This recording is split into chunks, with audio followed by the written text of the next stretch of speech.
देश भर में कोरोना वायरस एक बार फिर से पैर पसार रहा है। लगातार कोरोना के बढ़ते केस न सिर्फ लोगों को डरा रहे हैं, बल्कि इसे लेकर अब सरकारें भी सजग हो गई हैं। इसी सजगता के तहत अब प्रधानमंत्री से मुलाकात के लिए मंत्रियों को पहले कोविड टेस्ट कराना होगा, इसके बाद ही मुलाकात संभव हो पाएगी। कोविड-19 का वो बेरहम कहर जिसे शायद अभी भी दुनिया भूल नहीं पाई है। अस्पतालों में लगी लंबी कतारें, मॉल बिकती सांसें, सोशल डिस्टेंसिंग और चेहरे पर चढ़े मास्क, लॉकडाउन, ठप पड़े बाजार और व्यापार, कोरोना की भयावहता की वो तस्वीरें आज भी लोगों के जहन में जिंदा हैं।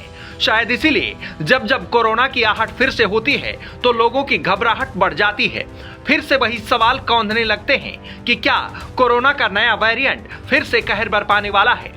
यह सवाल इसलिए भी लाजिमी है क्योंकि समय समय पर कोरोना अपने नए स्वरूप में दस्तक देता रहता है और अब ये एक बार फिर से अपने पैर पसारने लगा है। हर रोज बढ़ते मामलों को देखते हुए सरकारें भी अब इसे लेकर सजग हो रही हैं। देश के प्रधानमंत्री से मुलाकात के लिए अब सभी मंत्रियों को RT-PCR टेस्ट करवाना जरूरी कर दिया गया है। देश के प्रधानमंत्री से मुलाकात को लेकर कोविड प्रोटोकॉल लागू कर दिया गया है, तो वहीं देश के अलग अलग राज्यों में अस्पतालों में कोरोना से निपटने के लिए युद्ध स्तर पर तैयारी चल रही है। आइसोलेशन वार्ड, ऑक्सीजन सिलेंडर और दवाओं की उपलब्धता को लेकर तैयारी की जा रही है।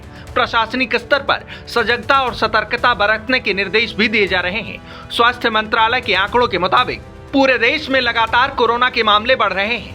पिछले 24 घंटों में कोविड-19 के 306 नए मामले सामने आए। वहीं कोरोना से संक्रमित 6 लोगों की मौत हो गई। कोरोना के संक्रमण का असर देश के दक्षिणी राज्यों में ज्यादा देखने को मिल रहा है।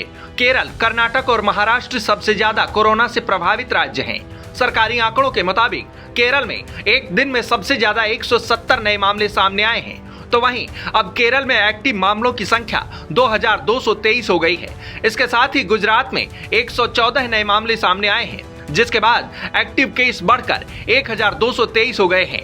कर्नाटक में 100 नए मामले सामने आए हैं, जिसके बाद एक्टिव केस 459 हो गए हैं। वहीं कोरोना से हुई मौतों की बात करें तो केरल में 3, कर्नाटक में 2 और महाराष्ट्र में 1 लोग ने कोविड संक्रमण के चलते दम तोड़ा है। केंद्रीय स्वास्थ्य मंत्रालय के आंकड़ों के मुताबिक देश में अब तक कोविड संक्रमण के एक्टिव मामलों की संख्या 7000 के पार पहुंच चुकी है। हर रोज 350 से ज्यादा नए मामले सामने आ रहे हैं, तो वहीं अब तक 74 मौतें भी हो चुकी हैं। ये आंकड़े भले ही कोरोना के संक्रमण दर के मुकाबले बेहद कम हो, लेकिन अब कोरोना को लेकर स्वास्थ्य विभाग और सरकार सबके कान खड़े हो रहे हैं। शायद इसीलिए आने वाले दिनों में कोरोना को लेकर और भी पाबंदियां बढ़ाई जा सकती हैं।